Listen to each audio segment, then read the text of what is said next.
The Heed the Call podcast. To them, the action is the juice. We got it. R.I.P. Sizemore. Welcome to Heed the Call. Still heeding that call. Dan Hanzus, Marc Sessler.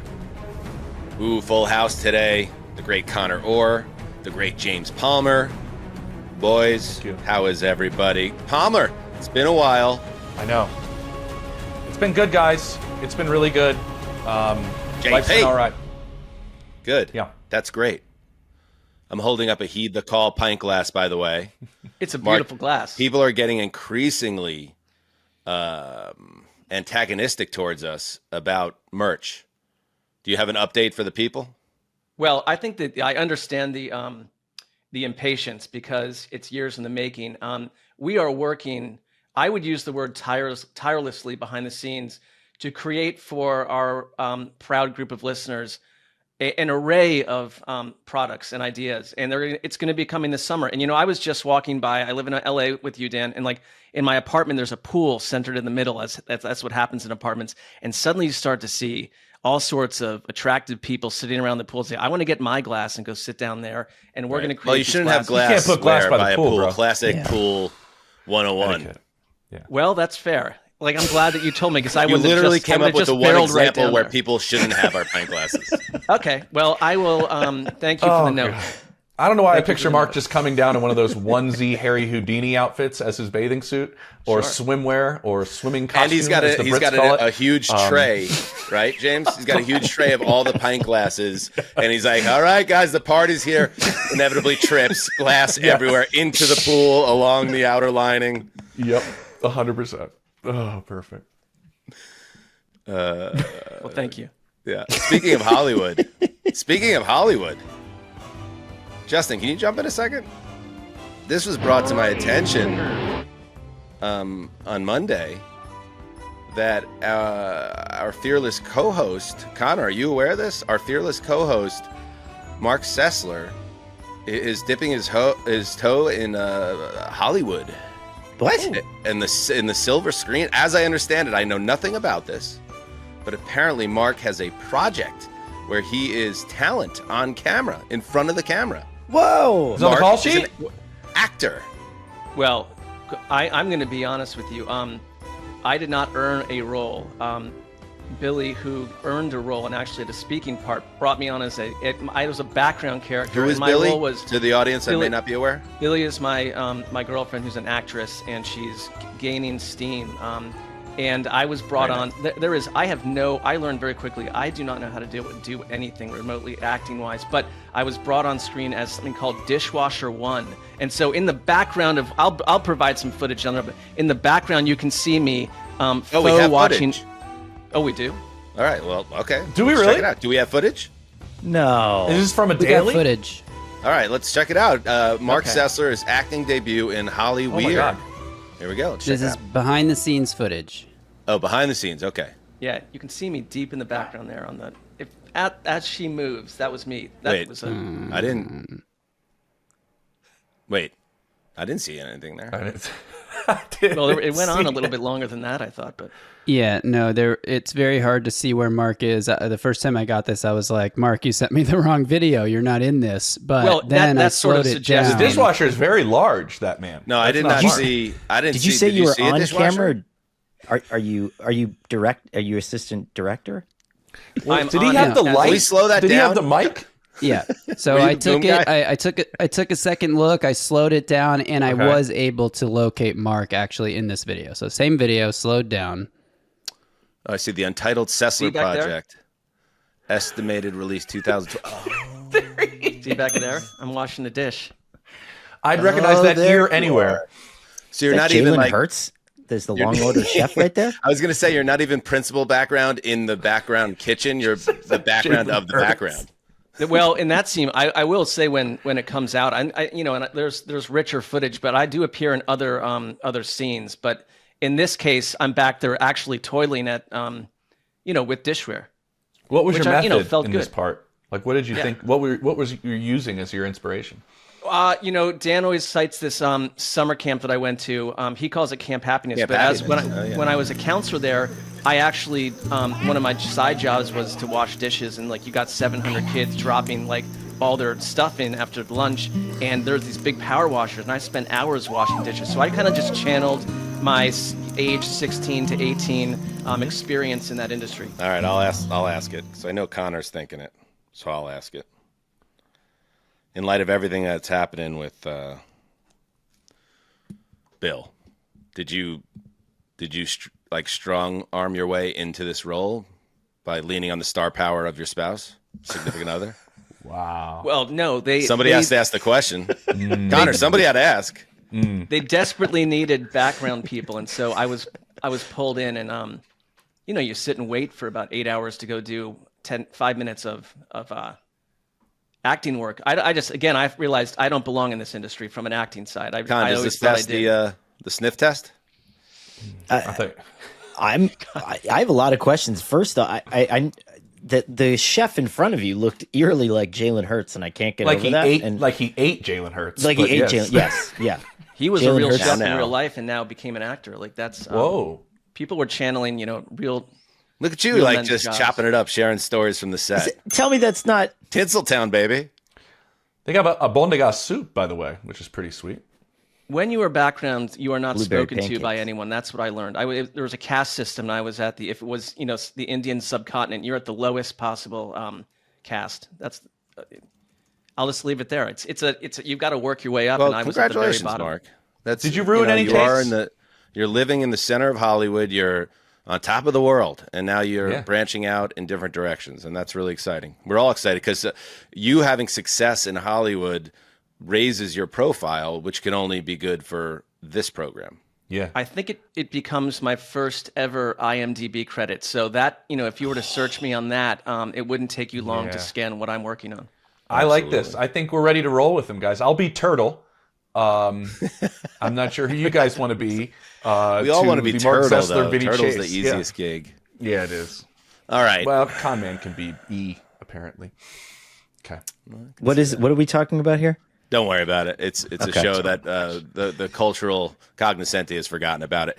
All right, let's dig into everything to come today. We're going to get into boom or bust candidates in 2026. And also just a reminder that we are brought to you by Underdog. So a reminder, the best way for you to support this show, and that matters, is to sign up and play on Underdog. Scan the QR code you see right there if you're watching on YouTube, and start today with the code HTC, and that is for our U.S. audience only. With that said, let's hit the news. We have so many meetings about that, of what we're going to do in these scenarios, calls we might call, what we would call if we've already called that, and everything like that. So, hey, you guys need to stop. Taylor, stop it. Stop it. Stop it. Look forward. Look forward. Look forward and stop. That's how you run an organization, baby. We finally found the one clip that made me like Nick Sirianni a little bit. Relatable, frustrated dad energy from Big Nick. Big day for Big Nick Sirianni. Yeah. On Monday, the Eagles agreed to a multi-year extension with the head coach. Terms of the extension at the time of this recording were not disclosed. Here is a missive from Eagles owner Jeffrey Lurie. As an organization, we have always strived to create a championship culture of sustained success. Nothing is more important to fostering such an environment than having tremendous leadership. Nick, I swear to God, there's got to be just some document somewhere that all these guys just use, shared doc, template. and it's Mad Libs. Nick has embodied everything we were looking for in a head coach since we hired him 4 years. Okay, I got it. Sirianni is the Super Bowl champion coach. And when you achieve those heights, whether or not you think Sirianni is an elite coach, which I personally do not, he deserves to get paid, especially James Palmer, when you are 48-20 in your career, and you have just come off a Super Bowl and you've been to 2 Super Bowls in 4 years. It's hard to quibble with this. This is the spoils of being a champion. Yeah, I know people will say that this is one of the best rosters in football. In my opinion, it is the best roster in football over the last couple of years, so you could take something away from Nick Sirianni. I think they're one of the best defensive minds in football, and Vic Fangio on that side of the ball. You could take something away from Nick Sirianni, but he does just win since he's become a head coach, and that's undeniable in a sense. The one point I wanted to make is I've talked to a lot of people in that building. I consistently always do. And a lot went wrong, right, last year before this 2024 campaign. And Nick Sirianni had a lot of blame put on him, and rightfully so, according to some people in that building, but also what was fixed in 2024. A lot of that falls on Nick Sirianni, talking to assistant coaches there, talking to people within the front office, what he changed and culturally and allows his staff to do and encourages, and the pillars of success that he wants to go by. He is, in all honesty, beloved in that building, and what he did this past year was really impressive in the eyes of the players and coaches that he works with. And I think that's probably obviously the most important thing. And if you win at the same time, you get rewarded. And Jeffrey Lurie has done that. I do wonder, well, I'll say this. I think it's good for Nick Sirianni specifically, right? This day is good for him because he attains some iteration of generational wealth. In terms of how long that makes him the head coach of the Eagles, I don't think this contract matters at all, because the one thing that you could say about Jeffrey Lurie is he's heavily influenced organizationally by some of those retro Celtics teams who have had, you know, coaches for long periods of time, but always got rid of guys early. And that was a big thing that impressed upon him. It's better to get rid of a guy early than it is late. He cut Doug Peterson, 2 years after winning the franchise's first Super Bowl in 50 years. If Nick Sirianni gets off the rails even marginally, if he has a bad year next year, we're talking about this guy getting fired with 4 years left on his contract. And so it's great for Nick. I think that's awesome. I think it's well-deserved. I think he did an awesome job. But with the Eagles, a contract extension to me never really means anything. Of course, they're going to send you the money, but beyond that, I don't think that they're going to really be beholden to it.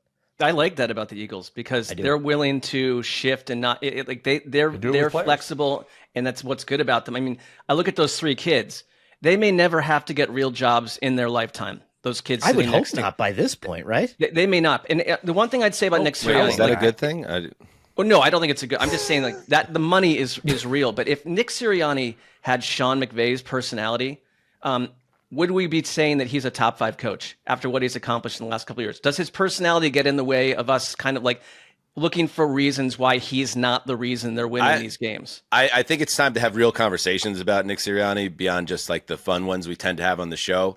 And my actual analysis of him as a head coach is that it's very unusual to have a head coach bookend 2 Super Bowl appearances with that insane collapse in 23 when they went 1-6 and were non-competitive down the stretch, and there was all sorts of infighting in the locker room. JP makes a great point. You got to give him credit. If you're going to kill him for that, you give him credit for getting it back together. But I think it's absolutely fair to point out the absolute, when I talk about riches, the riches he's been given as a head coach, and the one time when he wasn't given riches in terms of an assistant, in terms of his assistants and the people that were with him, the whole thing crumbled. I've always thought he's been very, very propped up by his coordinators on both sides of the ball. And the good news, been a lot of them though. Yeah, I get it, but I'm pointing specifically to, I think, the black and white of 23 and 24. I think the actual value of Sirianni is somewhere in between those extremes, where I do not put him in the top 5 head coaches in the current NFL landscape. You look at certain stats like his winning percentage, where he's sharing real estate with Vince Lombardi, John Madden, the likes of those characters. Like, he's not those guys either, but he's a perfect vehicle for shows like this, quite frankly, and people who cover football for a living to say, no, actually, he's terrible. Actually, he's this. I've always found him to be entertaining and frustrating, because I do think he's a bit, obviously, of some would say chode rocket at times. That would be one term, but you could use many terms. Frat boy would be something. They say he loves Trump. You could say frat boy. That would be another thing. I don't know about his politics, so I won't get into that. But he is a good figure for conversation and what we do for a living. Do I think he's a great coach? No. Do I think he's a rich one? Yes, very much so. Here's the reason that I think Nick is special and different than anyone else. And you can ignore or choose to or choose not to. There was all those stories that came out towards the end of last season when they were on the run, and clearly like a PR kind of tailwind behind Nick to try to get last season behind him. But a player on a team, his parents fall ill and he's writing them notes or taking them in. And I do think that that's one advantage of a CEO head coach that's removed from his coordinators that he does have. And I've talked to countless coaches who have been fired, and they always said that that's the one thing that they didn't do that they wish they did. I wish I got my ass out of the quarterback room. I wish I put my arm around more people, and I wish I asked them how they were doing or talked to them about themselves as people. And the way that manifests on the field, he has a $100 million wide receiver, A.J. Brown, that's blocking his ass off. And Devonta Smith, who might not get a ball for 30 straight targets, playing his ass off, knowing that he's setting other guys up in the offense. I just think that the only way that you can do that is if you have an interpersonal guy who gives a shit about the players, and the setup that he has created at this point has allowed him to do it. That doesn't mean that we have to like him, but I think that means that a lot of other people like him. I think one example, Connor, of how it's worked is I've talked to Saints coaches that are new to working with Kellen Moore right now, and I talked to them this offseason.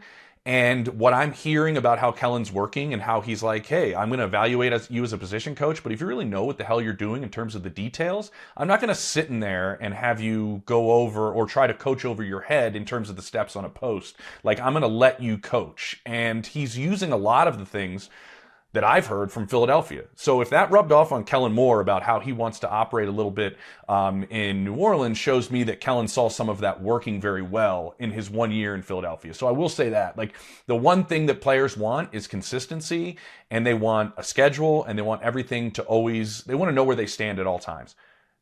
Nick is really good at that, and the things don't change with what's important to him and important to the organization. And so he has found a formula that's working. I will say that for the building that he's in. It did last year. Ton of talent. You got Fangio back, obviously. It will be a good test. I think maybe a little bit of a way to look playing into rock paper scissors with players pays off.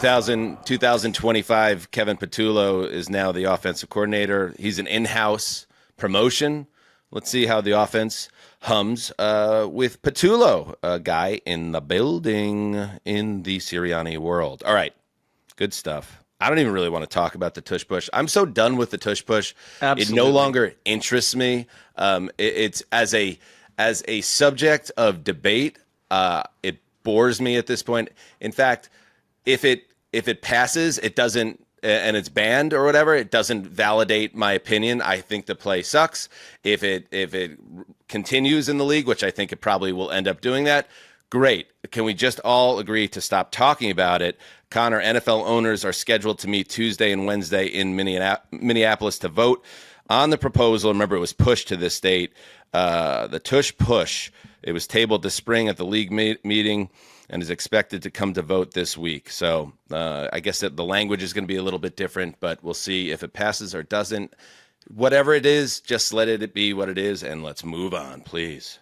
Here's the problem, though. I think that if you legislate the Tush Push, you're then opening the door to legislating any other kind of against the grain play, and then coaches will then... Good, then don't do it. Then don't do yes, it. I agree with you. This is Vrabel's argument, Connor. Great. Good job, Mike Vrabel. Let's go with them then. Can we just stop talking about it? I think we reached a point where we talked about a play and turned this into gruel to the point where it doesn't really matter that much. Hold on, I only have about 50 more things I have to say about this. No, I'm kidding. I mean, on this show, we've burned this topic to the ground. And it's not just us. It's more like a global thing. Like, we're giving this play way too much credit in general for the amount of discourse.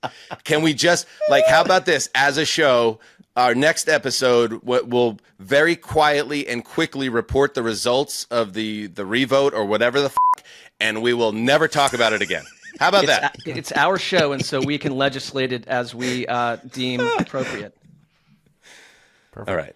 Is that okay with everybody? I don't mean to, domineer here. I just can't. I don't know. Maybe I'm just getting older and I'm cranky. I just can't do it anymore. So you don't want me to read these stats on it? No, I do not. Okay. Whatever you do not read stats. Okay. James, I'll call you later. We'll talk about the Tush Push. Perfect. FaceTime, You guys please. can recreate your podcast from about 12 years ago if you'd like to. What was do a it called side again? pod. Bring it back, and that could be just like episode 1, the pilot. Or opinion. The only show ever. I mean, I would imagine that anyone who puts a podcast out into the world would at least accidentally get someone in Venezuela stumbling upon it, looking for something else and getting a listen. I think this had negative listens. Like, Yeah. I think that it was. I literally got paid in groceries. So real cash. But now imagine a relaunch where it's the first episode is 120 minutes straight of two guys agreeing on how cool the Tush Push is, Yeah. I think with a bunch of arguments in the think favor. there's make an a audience for return. You pick your spot. All right. In other news, interesting that the big two like contract stuff that's gone down in the last 72 hours. One is Sirianni, a guy who's polarizing in different ways, and here's Brock Purdy, a quarterback who, while they're very different personalities, I think you can make cases in each direction for a man like Brock Purdy and what he's worth on the market. The 49ers and Brock Purdy agree to a 5-year extension worth $265 million. This is big boy money. This is I'm a star quarterback. You could build a franchise around me, quarterback money, and I think that's where the discourse begins. It includes $181 million in total guarantees. It includes $165 million in the first 3 new years of a deal that runs through 2030. Amaron. We're talking 2030 when we talk about contract shit. Woof. That's a lot. That's a long. I mean, it's happening. It's happening. Anyway, full no trade clause, and it does put him in that, like I said, big boy club. Mark, when you talk about the highest paid quarterbacks in terms of AAV, which is an abbreviation for what, James? Average. Was it AAV? Average Annual value? Is that annual what it is? Value? Average Yep. annual value. Yep. Dak Prescott at 60, Joe Burrow, Josh Allen, Jordan Love, Trevor Lawrence, all at 55, Tua at 53-1, Goff at 53, Purdy at 53. Just a fun little note here. Thank you to Justin Graver, always doing great work in the production side of things. All the way down, tied for 14, is Patrick Mahomes at $45 million. So this is a great job by the agent, and now the 49ers are in bed with the former Mr. Irrelevant. Mark, not so irrelevant anymore. No, I think from that angle, it's one of the better football stories around in terms of where his genesis right? into the league. Isn't it one of the great stories ever? I think a it guy is. that's a I mean, we seventh were- round pick. Yeah. We were helmed with having to write those mystery relevant stories on NFL.com for years, and that player typically would vanish out of the hemisphere within a year or two. You know, like I would say this, because a year ago the Niners were locked into a problematic offseason where Brandon Ayuk and Trent Williams were tangling for new contracts. I think it disrupted training camp. It's one of the reasons they won 6 games. It was just disjointed. They're in a bit of a reboot. They've got a lot of new players. And if you're Brock Purdy, and I think they did a good job here, like he didn't demand, from his side, there must have been an admission, I'm not going to necessarily demand to get paid like every other quarterback. Suddenly I'm the highest paid quarterback in the league. He is sitting down there tied with Goff, below Tua, like below Trevor Lawrence. Like it's 53 though. It's not. He didn't take a haircut. I don't have a here. problem Yeah. with it. I guess the thing is, if it's like you don't think he's a good enough player, or it's a Shanahan system guy.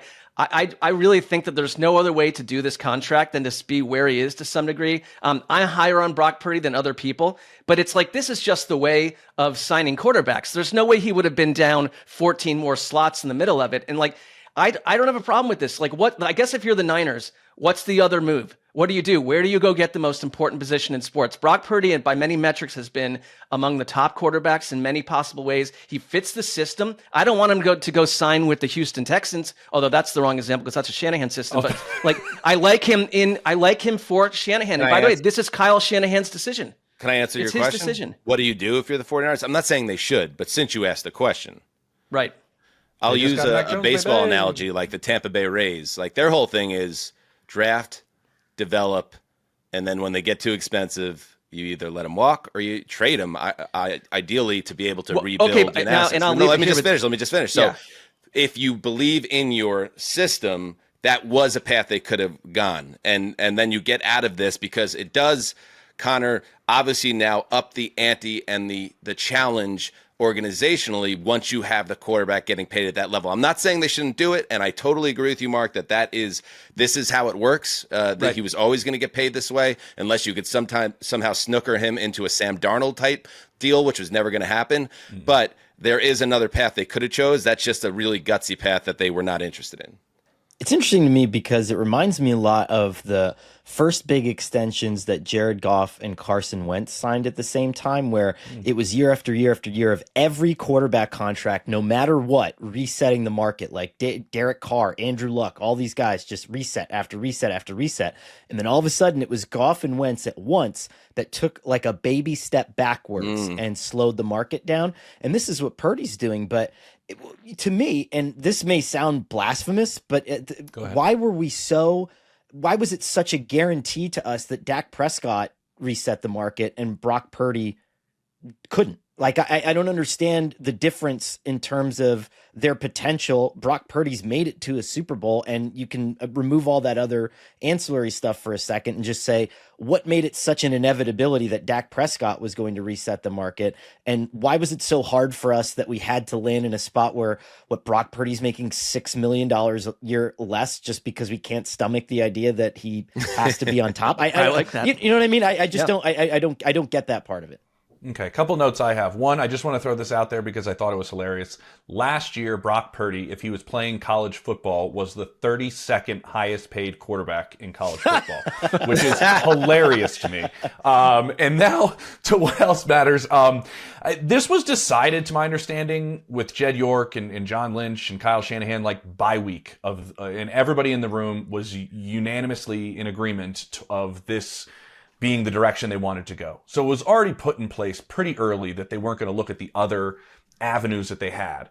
And then what Mark mentioned with Brandon Ayuk and Trent Williams, go back a previous year, it was Nick Bosa. Go back the year before that, it was Deebo Samuel. They've dealt with this every single offseason. And Kyle Shanahan's message this past year, heading into this offseason was, when we were rolling and got this thing rolling, we had like 99% attendance during OTAs and minicamp and things like that.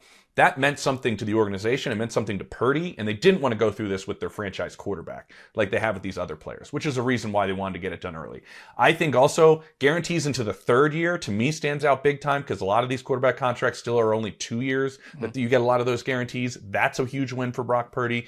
I also think the no trade clause is massive in Purdy, and they didn't want to do that apparently early on. And so Purdy getting that is huge. And then the last thing on Mahomes, I just wanted to mention, and that's a great nugget by Justin to put it in there, that relationship is unique in the NFL, and the length of the contract and the relationship that they have with Mahomes to consistently ask him if he's happy with where he stands, the flexibility they have in the deal, it'll change again, and it'll constantly change, and their malleability within that contract lets them do a lot of interesting things. Right now it's 14th.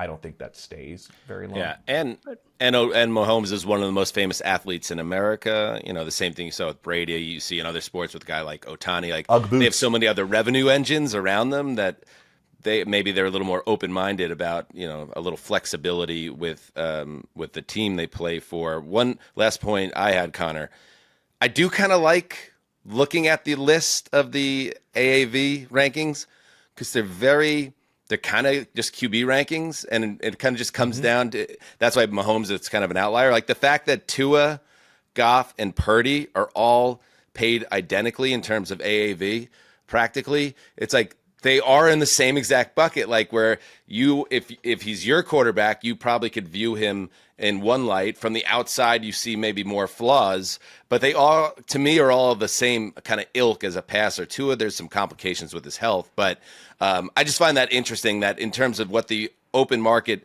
is for them or what their pay scale is, it all does kind of slot in where a step above them is Josh Allen and Joe Burrow, and Dak's an outlier, but that feels like a little bit of Cowboys tax, and Jarrah being Jarrah. And then the one guy that kind of stands out to me, that Jordan Love, maybe his agent, give him a little credit. It's a minor thing, $2 million, but I feel like he probably should have been in this little trio with them, but he's a bump ahead. And you could make the case for Lawrence as well. Yeah, I was going to say Trevor Lawrence too. That's Yeah. that section. I think going up to Dak is just kind of the underlier of my point. It's like why when those guys did it, everyone was like, oh yeah, absolutely, and then Brock Purdy did it, and everyone's like, whoa, you have sad puppy dog eyes, so you're not allowed to reset the market. You don't look like a vicious big boy, you know. And keep an eye on some of these contracts getting changed, like Burrow's, like with Josh Allen getting it done, like just on a whim. They just they changed the contract. Look for that to happen more moving forward, like this happens with Burrow maybe a year earlier than you would think, and some of those moving targets happening. Last thing I'll say is, does his dad shut down the hot tub biz? Like, does that place close its doors now? Or do they keep that? I was I think unaware he's of this, too, but that he's sounds too awesome. passionate about that industry. Yeah. I think the answer is no. Yeah. That's for fun. That's for fun. All right. In other news. All right. Who's passionate about the hot tub industry? All right. Let's take a quick break and I ruminate love on that. pH levels. I want to tell you about something. See this right here? Yes. This is a Ridge Oh, wallet. yeah. Oh, yeah. Yeah, look at this. This is elegant. This is modern. This is beautiful. I don't know about you guys. Like when I back in the late '90s, I was living in this farmhouse in Boulder, and one of my best friends from New Zealand named John gave me a wallet from New Zealand, and I had that in my pocket since 1997, and it's starting to fall apart. It's the years have passed on. I'm very attracted to what I have here. I think I may switch. I don't know about you guys. How long have you? What's your wallet history? I've been a Ridge fan for many years. I use the product exclusively, and I also now in the keychain business for Ridge. If you see here, this is the cool thing. Ready? Look, the key. Look at that. Look at that key. Look how sleek that is. Bang, bang, bang. Beautiful. So, and Connor, I know you're a fan as well. Yeah, I got one in the mail, and really cool, like gunmetal color, which I was very much into. Very sleek, and similar to Mark, I got a wallet from my dad, I think, for my confirmation when I was in 8th grade, and very much needed an upgrade. Now you can't even tell. I have it in my pocket. It's very sleek. It's not cumbersome. It's awesome. I love it. And I think if you're looking at it right here, it looks like, well, what can this do? This can hold up to 12 cards plus, amount of cash. And I don't trust a person. I don't know why you need 12 credit cards, but it's like Metro card, Costco card, Yep. right? All sorts of stuff. I do. Like you've got to be looking at your financial history. Yep. But listen, I also got the gunmetal, very masculine, but they Yep. have over 50 colors, and you could go get. I could name 50 colors, but you can imagine. We what don't many of have those to. are. Just keep going. So right now, Ridge is having their huge Memorial Day sale. Get up to 40% off at ridge.com/heed. Just head to ridge.com/heed to see their biggest sale of the year. After you purchase, they will ask you where you heard about them. Please support our show and tell them Heed the Call sent you. Also, here's the thing about Heed the Call. The products that we advertise, we use. Look at this hat, this Brunt hat. Mark, look how good I look in this hat. Yeah, you look like a man, dropped out of the deep Beautiful. woods in a masculine way. Not before. Before hat, monster. With the hat, solid 6.5 out of 10. That's the type of things you get with Brunt products. Not only do I have this beautiful hat, I've told you about the boots I have, which just added to a whole level of masculinity. I know you have them as well, Mark, the worker boots. People can't stop staring. So everything is locked in with Heed the Call. That's why we endorse their product. These might be the most comfortable work boots on the planet. But they also deliver real performance on the job, even if you're a podcaster. So whether you need waterproof, safety toe, or soft toe, pull on or lace up, they got you covered. They're so confident these boots will blow you away that they even let you try it risk-free. I mean, what else could you ask for? Brunt didn't just make a durable work boot. They reinvented comfort for the hardest workers out there. For a limited time, Heed the Call listeners get $10 off at Brunt with the code HTC at checkout. Just head to bruntworkwear.com and use code HTC, and you're all set. And after you buy, do us a favor. When they ask where you heard about Brunt, tell them Heed the Call sent you. And ask them about the hat, too. The boots, the hat, the outerwear. They got the whole thing. Brunt. Do it.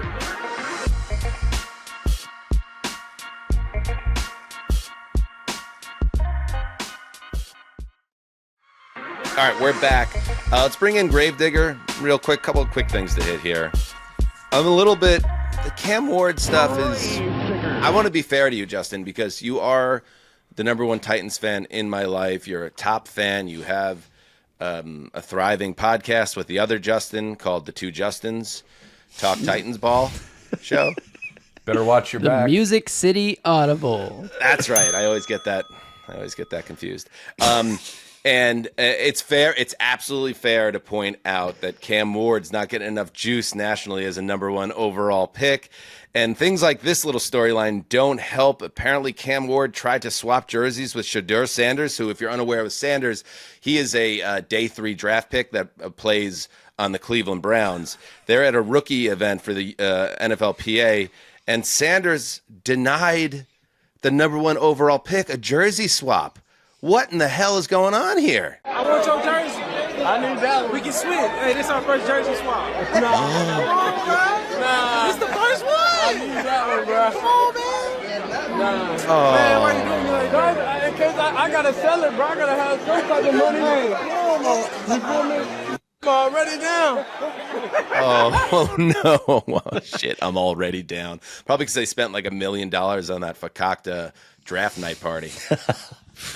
He's the wealthiest 5th-round pick of all time in the history of the NFL. Yeah, we don't need to hear that. He's also a trust fund baby, so there's also that. But anyway, this is also, I think it was Kyle on NFL Network did some type of monologue talking about how Cam, to be a number one overall pick and not even get a single primetime game when they did that schedule release.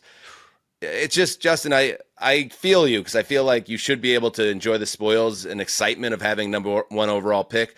But that energy isn't around Ward. Whether that's good or bad doesn't really matter. But the juice ain't there. Maybe the action is the juice, as Tom Sizemore once said in Heat. But still, it's kind of a bummer. I'm sorry, buddy. That helmet's it's spinning behind you a little slower than usual. Yeah, the schedule release was a little bit of a letdown for Titans fans, but also the VP guy, whoever he was, came out and said that you play your way into primetime. You don't draft your way into primetime. Of course, that didn't stop like the Raiders and the Panthers and all these other teams from getting primetime games. But hey, who's counting? The weird thing about Shedeur and Cam Ward is they have the same like private QB coach trainer guy, and they've been working out together since Cam Ward transferred, I think, to Washington State. So for years they've been working out together. You'd think there'd be like, I don't know, there's obviously a friendly undertone to Sanders saying no there, but also some sort of like bond that they would have. I don't know. But Justin, let's head over to Sanders PR with Marc Sessler. Well, no, but I was going to say there's that footage of them working out where they're just constantly jawing at each other. Yeah. So this just seemed like the next chapter of that to me.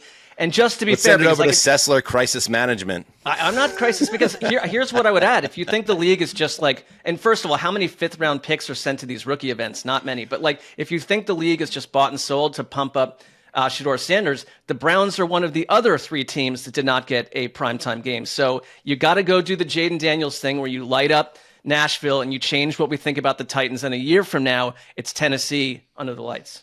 I'm surprised about the Browns not getting a primetime game because one of 3 teams. As I pointed out on the show, the Browns, you could always count on the Browns, no matter how bad they are, to have one really fun, inspired like Thursday night game at the like their dog snow pound. game with Jameis, right? Yeah, I would always just bank one in there in November or whatever. What do you got, Connor? I was just gonna say, much like you're done with the tush push, like I love Justin dearly as a person and as a friend, but I can't even get the inner momentum to pretend that Cam Ward or the Titans are going to matter in the next half decade in any way, shape, or form. Like so much would have to happen to get me even remotely to the point where I would even put them on YouTube TV. Justin has the power to just remove Connor's screen from the show. Do you want to pull Connor out for 30 seconds? I'll allow it if you want to just. If you want to remove Connor for as a penalty for that was so mean. That was just like I'm sorry, it's just true. Put him in timeout. He just took the knife out and just put it in your stomach and then held eye contact with you as he slowly pulled it out of your belly. I will say I agree with Connor about having zero impact on the 2025 season. Like they may play spoiler to a hopeful playoff team late in the year or something.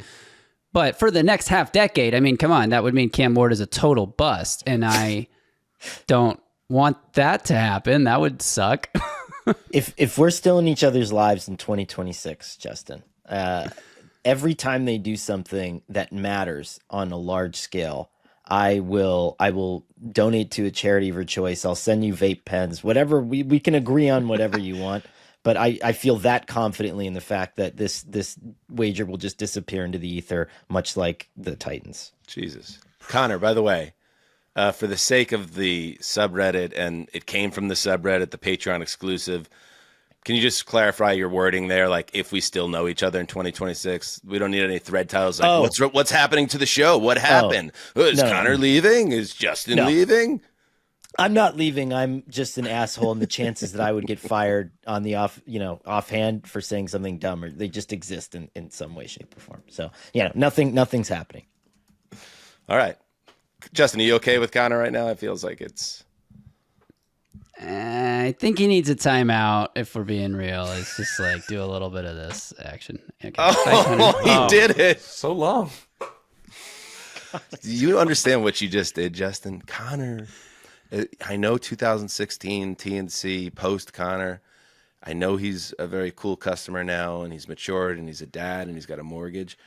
But Mark, he gets, if you trigger him, the old boy comes back. It's still within, and I think for our other guests, like James, you learn that if you cross Justin, there are consequences. This is a serious producer with a serious-minded love for the Titans. You just got to pretend that they matter. That's what we try to do. But well, that's one part of it. But I'm saying you take Conor out of the show. This Conor's going to sit with this, and when he comes back, Justin, you just got to be ready for the consequences. So, yeah, that half a decade might just bump right up to a full decade. I would bring him back in if I were you. That's all, Justin. I just want him to know, like, I have the power here to do what I want to do. It's my show. You've got the touch. Hand on the button. Welcome back, Conor. Oh, sorry, Justin. Wow. We're even. He's mad with power now. Grave digger. All right. Lastly, now versus any other time. All right. Let's seg to our conversation point for today. That's what's happening in the news. I don't know if anybody saw it. There was that Caleb Williams story from Seth Wickersham, which was pretty explosive, pretty good.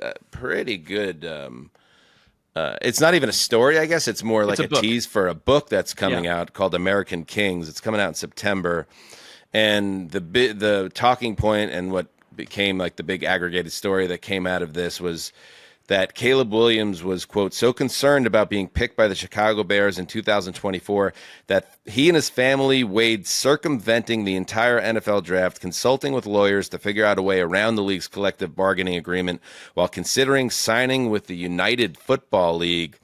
Carl Williams, like Deion Sanders, and I thought that came to my mind during all this, was behind the scenes very, very strident in trying to protect his son and try to steer him away from the Bears. In fact, the quote in American Kings, a biography of the quarterback reads, "Chicago is the place quarterbacks go to die."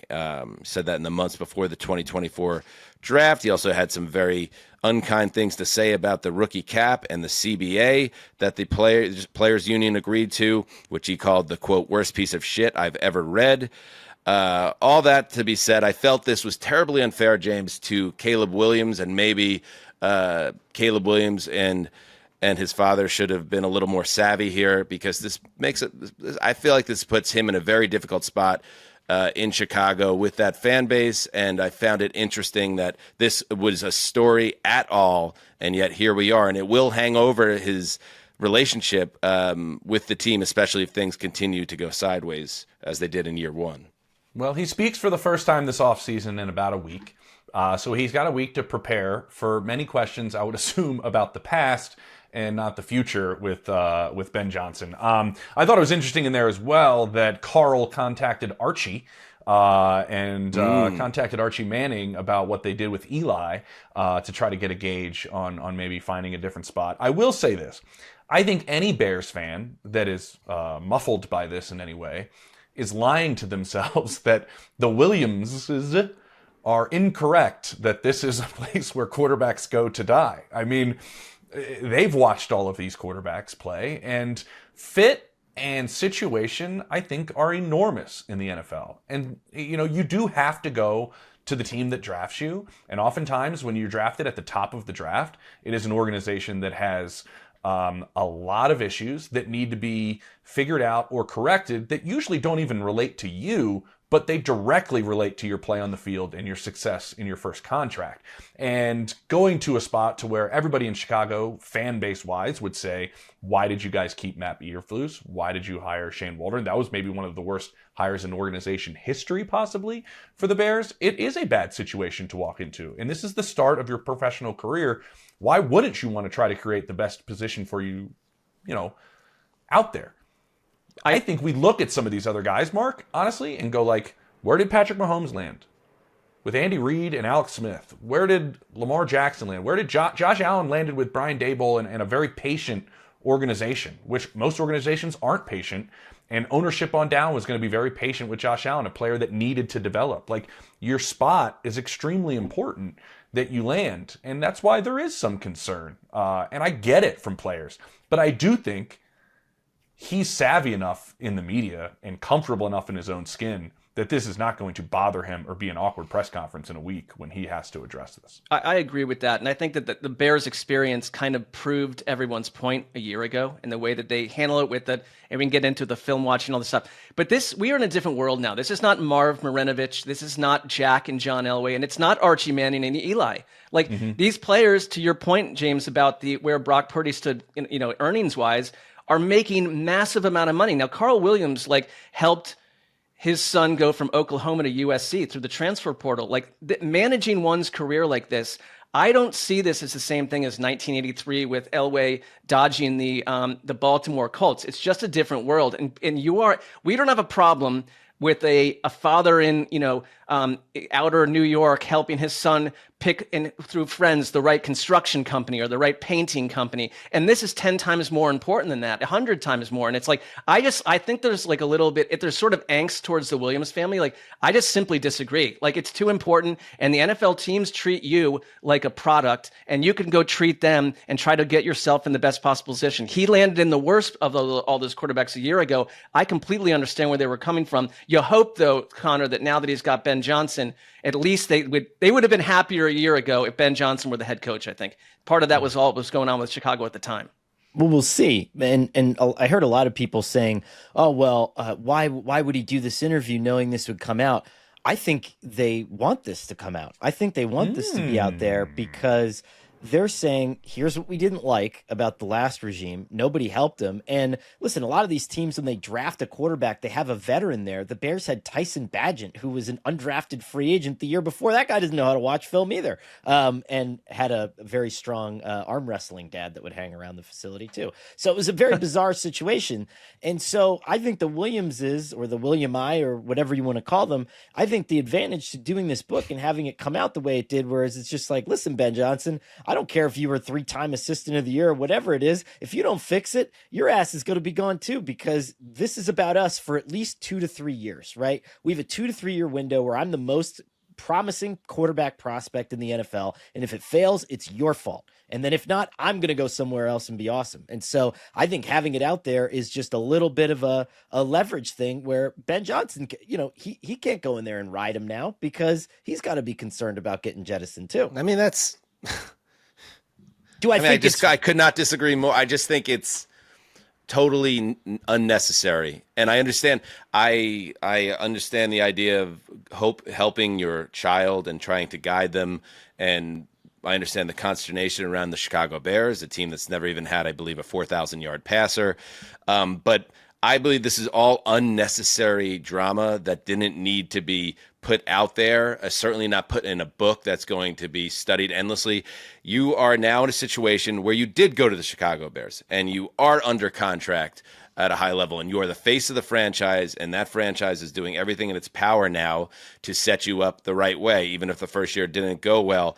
To me, this just creates distraction. And if the intention here was to somehow put the organization on its heels or everybody's head on a swivel, all right, but it feels like it's pumping a lot of negativity and heat into a room when it's hard enough to be successful NFL star quarterback. And it just adds a layer to it in a very active and boisterous media market on top of it. I hope it all works out. I hope it does.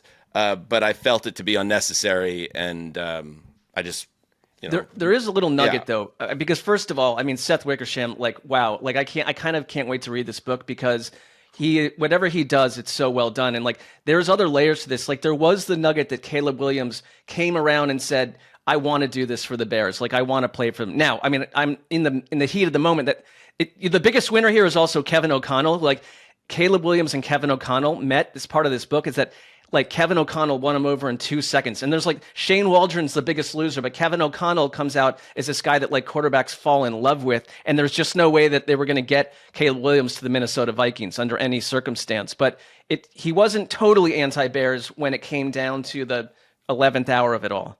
I do want to add, is this the first player that wasn't over the moon about where they were going to land? No. No. And specifically at that position. Like, I mean, because unlike any other sport, fit is more important in the NFL, right? Like the way defenses change schemes, the way offenses run different schemes. Your skill set may work great in one system and it may work terribly in another system.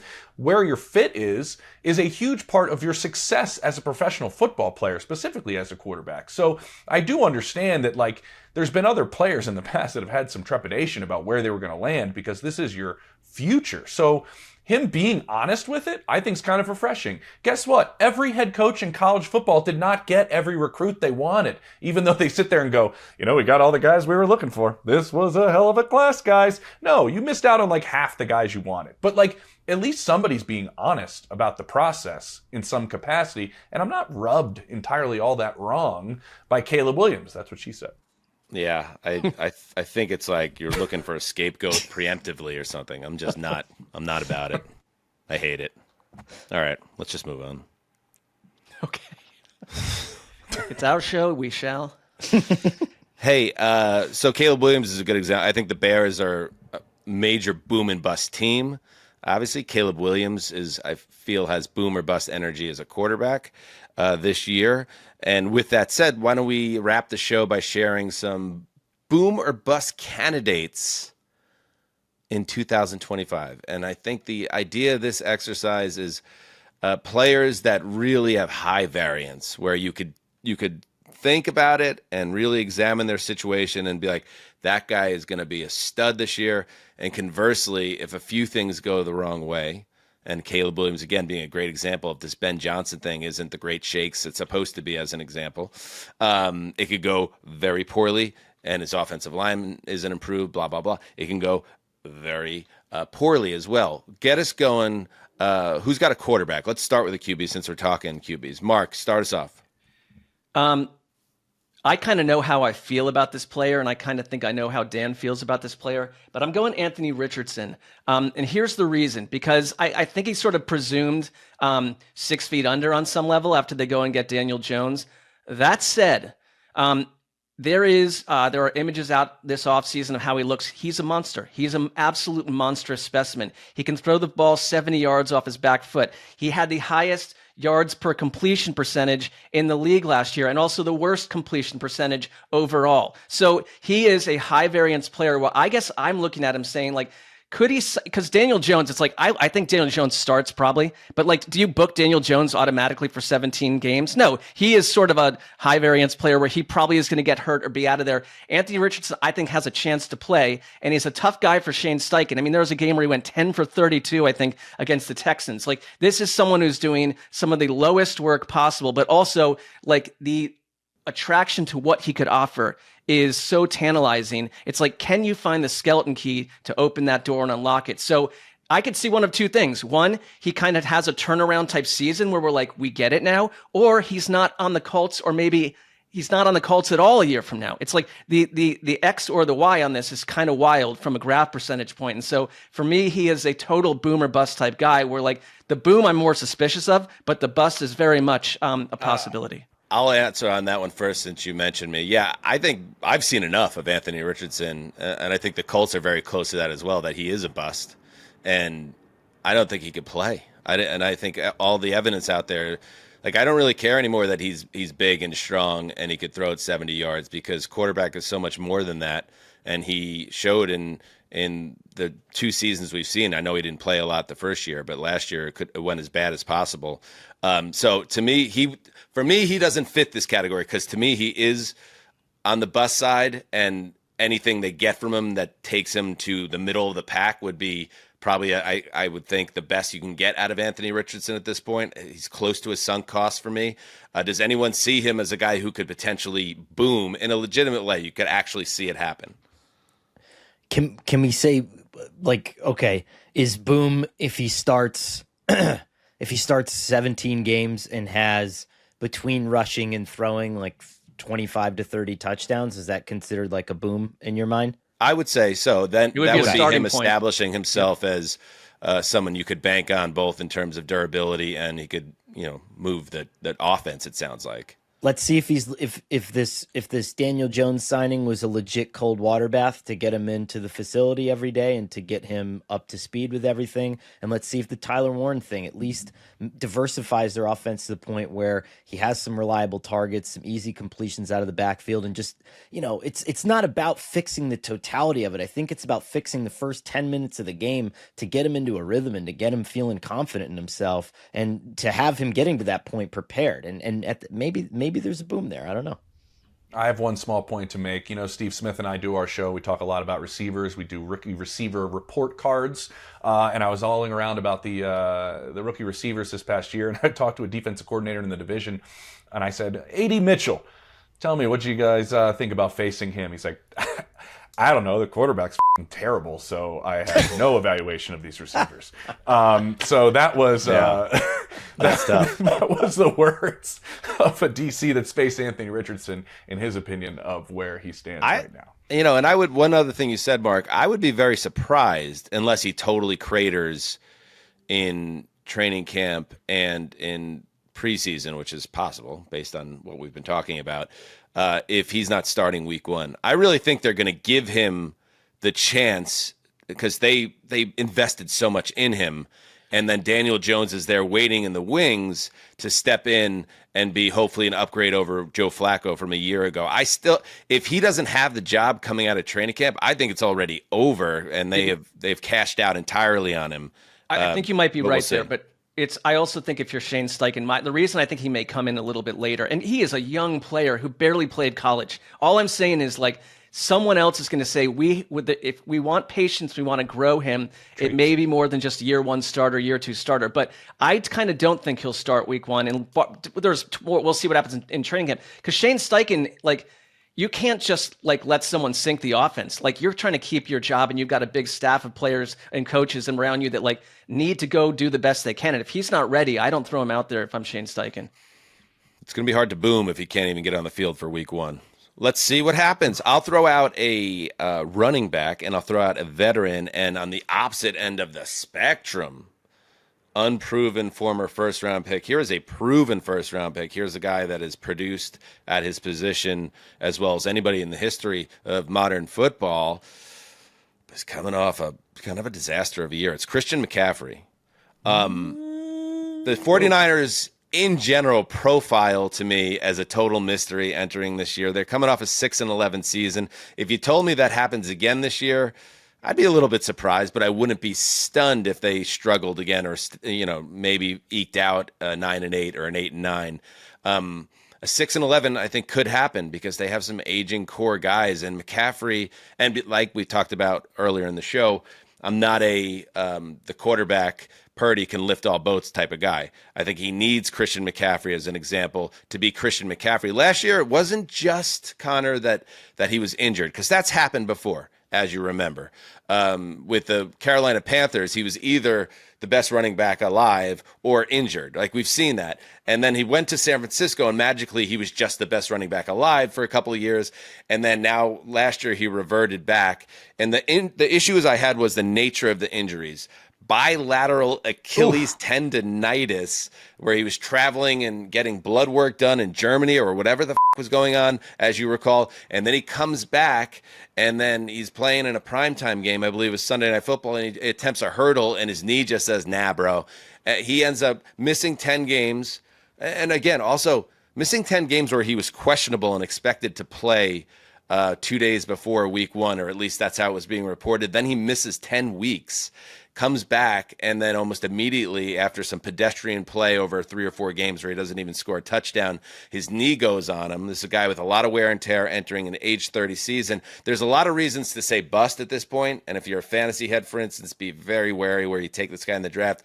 That said, maybe you make the case, Connor, that he's like so many other 49ers we've talked about, where it's like maybe he needed that gap year after all that wear and tear and those runs they made, and he'll be fresh and ready to go, and he's been healthy and active in their offseason program. So I think McCaffrey being the all-purpose 2,000-yard demigod, is that guy still around? Maybe not, but can he still be the 1,700-yard guy and be their main touchdown scorer in the offense? I think that's possible.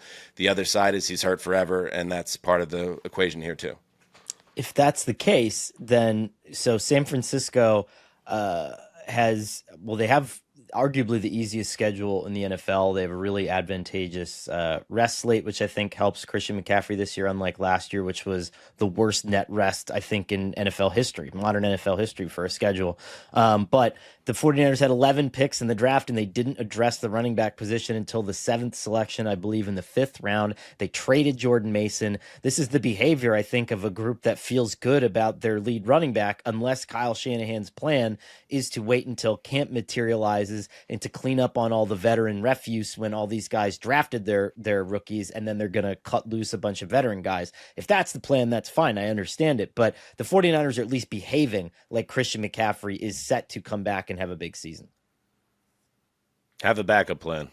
And I'm sure they will. And he's such a master, Shanahan, and his old man was too, of keeping that position group productive, even without a star. And so I don't think it's curtains for the Niners if McCaffrey is banged up again, but it would be such a huge the roadmap from 6-11 back to 11-6. It's McCaffrey on the field most weeks. I mean, that's the way I see it. The one thing I think that everyone has going for him is like player health and recuperation from injury. This isn't Riggins back in the day drinking, cans of beer in the offseason when, the Washington tried to bring him back to the team. It's like these guys, their bodies are in such pristine shape that I just trust the rehabilitation process more than I would if it was even 10 years ago. I trust you in the role of dishwasher. That's what I trust. That's big time. I ran into Dad this offseason here in Denver, Edward. And he gave me a little casual insight. Setup from JP in a big spot. Yeah, gave me Ran a little into. insight. We run in different circles, but sometimes they overlap. No, he really kind of gave me a little insight of kind of what went wrong, what kind of compounded, how different things are right now, how this offseason has gone, how they noticed what was wrong and were able to fix. In their minds, something that they don't believe is going to return. So, yeah, I mean, obviously, he's one of the harder workers in the league. We all know that.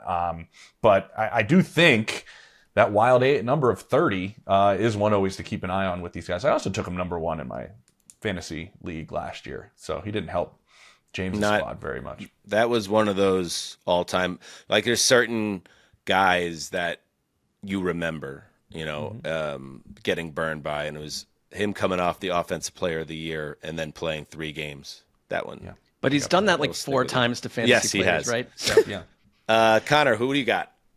Also running back.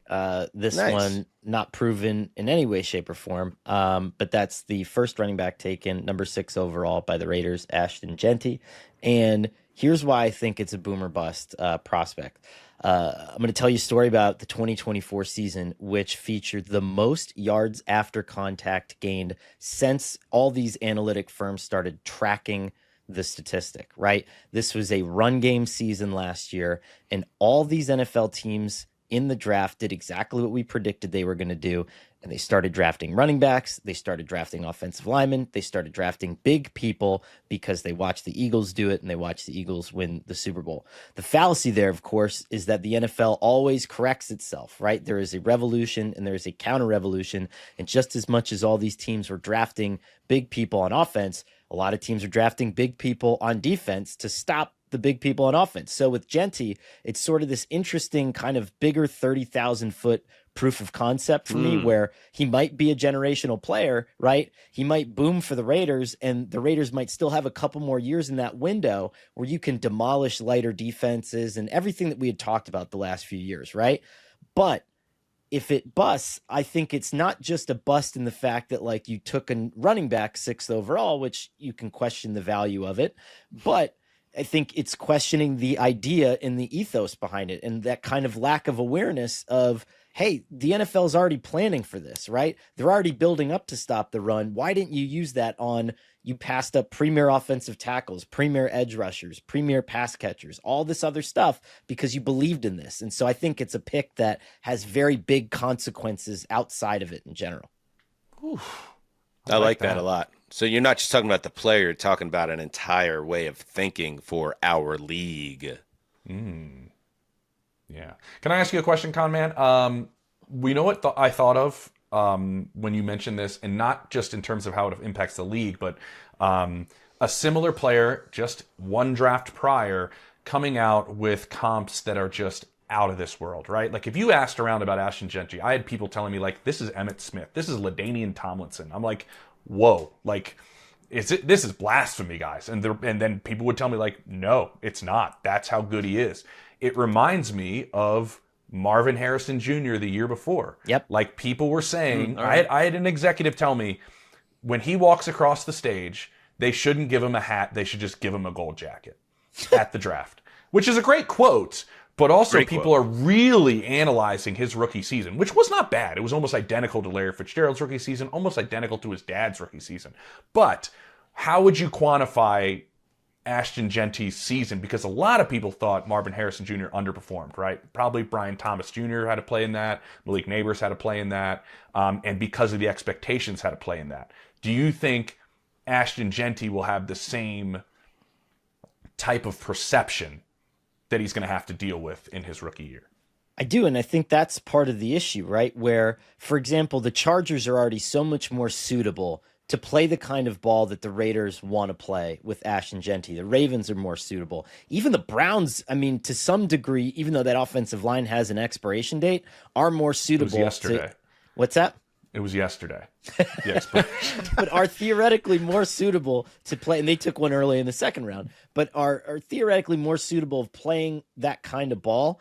And it's just, I don't know, and we don't know. It might still take defenses 2 years to catch up from a weight, power, and strength standpoint, and the Raiders might be fine. And Gentry might be the perfect weapon when you're facing a lighter nickel defense, and Geno Smith helps that because you're going to have to respect the pass a little bit more than you did with Gardner Minshew. But all that said, I don't know if it's unfair to the player a little bit, right? He's at that kind of position. It's this kind of monumental building block draft for the franchise, and that's where you went. And you better be damn sure that you can pull it off. I was just going to jump in and say that his underdog season-long higher lower projection is 1,075.5 rushing yards. And that, to me, feels like a very pedestrian running back. See, I mean, it's a good season for a starting level running back, but with 17 games now, that's not a very high yards per game number. If he goes just higher than this number, is that a disappointment just because the expectations are so high? That's my point with Marvin. I mean, if he doesn't even meet this number, then it's got to be a failure, right? It would be, yes. For what his expectations are, that's averaging about, 60 yards a game. And that would not be what the Raiders signed up for, certainly. And if you really believe in the potential of the player and you think the scheme is going to be good enough, you got to bang the higher on that one. Mark, last thought, and then we're going to move on to our last Well, I would individual. I love, like, Connor, the setup makes complete sense. And it's a larger picture thing that has more than to do with just Ashton Gentry. But if we are going to have the extreme, and I find it almost annoying patience that we had with like Kyle Pitts, it's like no matter what happens to Ashton Gentry, like next offseason will be like, if the Raiders didn't unlock him and Chip Kelly couldn't unlock him, like this will be the year it happens. So it's like the player itself should be draped, a rookie should be draped in patience by all of us. But I think what you said about, the schemes and all this business makes complete sense. The one thing that I'll just tag this with, the last running back to get hyped up as the next big thing was Bijan Robinson, and his rookie year was good more than great. Didn't even reach 1,000 yards. And then last year, you had the year that I think you signed up for, which was 1,500 yards rushing, 15 total touchdowns. So, yeah, Genty not reaching, the heights of what his expectations are coming out of the draft won't mean he's a bust. But, the Raiders are going to feel a little pressure if he doesn't come out of the gate as a stud. All right. Okay. Last one. Last Me, one. right? Me? Close it out. I like when you guys are JP. talking about Kyle Pitts. I like when you're talking about Bijan Robinson, because let's go down to the dirty South with the Dirty Birds and the Falcons, and I'm going to go with Michael Penix. Nice. I think this is a really, really, really interesting prospect that everybody was shocked with that they took at 8th overall. You look at the success that Jaden Daniels had and Bo Nix had that are picked on each side of him within this draft, and how good their rookie years were. The pressure of Kirk Cousins being in that locker room as of right now for this season, a player that is not going to help Michael Penix. Let's just make that clear. And I don't think it'll make it difficult on him, but I just, most people I talked to in that building believe that Kirk Cousins was not going to be there. So add the pressure for Michael Penix early in the season, which week 2 he faces Brian Flores. Good luck. That'll be fun for him. To where he's going to be looking over his shoulder. But I do look at what they think he can be. And talking to people there this offseason, they are over the moon. Like, obviously they reached when they picked him, which is what a lot of people look at, which is why a lot of people are going to be looking at him. But the schedule makers gave them 5 primetime games. Like, do they think Michael Penix is going to be legit? 5. Like, it's not because of their defense. They took gave the Titans these game. And Titans so, can't get 1 with the number overall pick, and you have Michael Penix. I find that fascinating. 5? Wow. Is that the boom thought? And you look at what he's working with, and I think there is boom potential. When you mentioned Bijan Robinson, 3rd in the NFL in rushing this past year, Drake London, 4th in receiving this past year, Kyle Pitts, he's there. Darnell Mooney, obviously a pretty good number 2. There's pieces around him. What I'm fascinated by is they're changing their offense right now. Like, Zach Robinson and company have been in the lab, from what I'm told, because of what they think Michael Penix can do. In his first year as a full-time starter, like, they believe he sees things better than anybody they've been around, sees things much better than Kirk Cousins does, can get really any blade of grass with the football. They're changing what they want to do offensively because of these traits they see in Michael Penix. That's obviously the boom side of things that they're envisioning for Penix. But in terms of like the bust side of things, I still think that's pretty prevalent as well. And so their window is also very small, probably for everybody that's involved with the Atlanta Falcons. And so I just look at the pressure that's going to be on this guy, making, his first season as a starter. And I think this can go 2 very different ways for Michael Penix. I'd say one quick thing, like if he booms, and if they're doing all this, there's got to be like obviously overtly strong belief in what his ceiling could be and who he could be. But if he booms, I will not listen to any more draft time consternation about a college quarterback being like 2 years older than people think he should be. It's like, enough with that. Like, if he works, who cares? Like, you went and got the right guy. Mm-hmm. Absolutely. I'm just happy to have a lefty QB back in the league. Right? Sure. That was a beautiful Those ball. goofy looking bastards just flinging the ball all backwards and such. Welcome back, lefties. Southpaws. It was time. Any lefties here? I don't think we have any lefties on the show. Right here? You're a lefty? Connor. Natural lefty all the way? I mean, or did your parents change you? No. Like my son is an example. Bats lefty, plays pool lefty, but ambidextrous. Writes righty. I don't know if that's ambidextrous, but there is a modified. Confused. I call him my son's a modified southpaw. Insert your crude joke here, but I can't do anything right-handed. Like, my right hand is, you might as well cut it off. It's totally useless. Whoa. Well, you've taken us somewhere we didn't ask for, but that's okay. Save it for the next episode of Rolling Thunder, which is out now over at the Heed the Call Patreon, patreon.com/Heed Heed the Call. We'll be back Thursday with another episode of this program, and we now say goodbye to James Palmer, and we clear the deck for a plug, and just a reminder that James, you've said it all. Thank you. This is No where more the plug questions after comes. that? Yeah. Yeah. I thought that's what you do when the show starts, and you just go for another 25 minutes. Throw a plug in there, James. Where can they find you? Where can you find me? Oh, dude, everybody else watched, so you should watch too. Get over there to 89, baby. Killed the fits draft coverage of all these receivers. Yeah, draft coverage was awesome. It was great. We just had Greg Olson on the other day, breaking down the first 5 tight ends taken in the draft, which was kind of fun to go through what Greg thought of the fits with some of these guys. Did Olsen drop any bars on the show? He didn't drop any bars, but Steve did call him out because he was like talking about changing formations and that you got to be selfless as a player, and that some guys come off the field and come on the field and you got to be more malleable. And Steve was just like, shut the F up. Like, you're not going to come off the field, Greg. And he was like, yeah, you're right. I would have never come off the field. Like, and he was like, you are 100% in broadcaster mode. Like, that is exactly what you're saying, because that was not you when we were teammates. I love that segment on your show because, when Olsen was, saying, Steve, you were always the consummate teammate. Whether you were getting the ball or not, you were fine. You were fine. Yeah, you were just a always little very wink. level-headed. And then it was like that moment, one of my favorite things about Steve Smith, you can't tell if Steve is going to be good-natured about it or if he's going to find Greg Olsen and tear his head off. Yeah. You just never know. Well, I don't think Steve knows until he opens his mouth, because you can see it turning in his head. And he's like, I'm not sure which way I'm going to go with this. And then he was like, I love you, Greg. And I was like, oh, that could have went south. Thank God. All right. Yeah. Thanks to everybody for the supersized edition of an off-season Heed the Call app. We'll be back. Until next time, do what you must. Yes, of course, heed the call.